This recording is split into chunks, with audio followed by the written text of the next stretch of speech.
बघा असं आहे की राष्ट्रीय ओबीसी महासंघाने जे उपोषण केले होते त्या उपोषणामध्ये त्यांनी 14 मागण्या केल्या होती। त्याच्यात प्रमुख मागणी जी होती ती मराठा समाजाला सरसकट ओबीसीचं आरक्षण देऊ नये, कुणबी किंवा मराठा समाजाला सरसकट कुणबी जातीचे प्रमाणपत्र देऊ नये, ही मागणी घेऊनच हे आंदोलन सुरू करण्यात आलं होतं।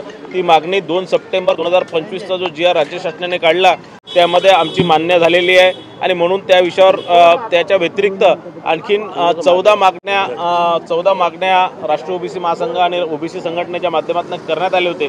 त्या 14 मागण्यांपैकी 12 मागण्या पूर्ण करण्याचं आश्वासन एका महिन्याच्या आत या 12 मागण्यांच्या विषयावर GR काढण्याचं आश्वासन आज अतुल सावे साहेबांनी या मीटिंगमध्ये दिलं आहे। उद्या माननीय बावनकुळे साहेबांच्या अध्यक्षतेखाली ओबीसीची उपसमितीची कॅबिनेट सब कमिटीची बैठक आहे।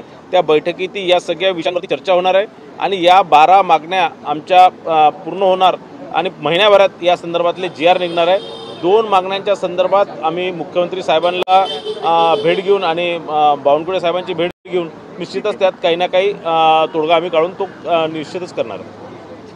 सर, नेपाळमध्ये जे आंदोलन सुरू आहे त्या आंदोलनामध्ये अर्थमंत्र्यांना रस्त्यावर आंदोलकांनी पकडून मारलेलं आहे। संजय राऊतांनी देखील असं एक ट्विट केलं आहे की सावधान रहिए, ये हादसा किसी भी देश में हो सकता है। कसं पाहताय?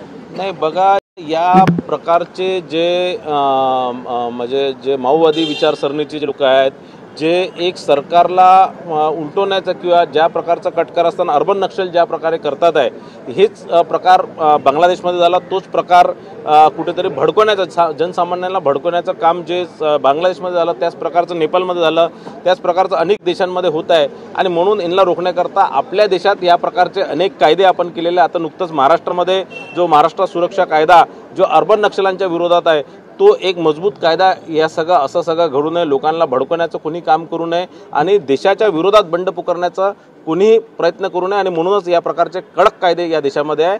भारतात असं कधीच होऊ शकत नाही आणि संजय राऊतांसारख्या व्यक्तींनी कितीही प्रयत्न केले तरी भारत देश हा फार सहिष्णू आहे। ह्या देशातल्या 140 कोटी लोकांचं माननीय मोदी साहेबांच्या नेतृत्वावर फार विश्वास आहे आणि म्हणून संजय राऊतांचे स्वप्न कधीच पूर्ण होऊ शकणार नाही। थँक्यू।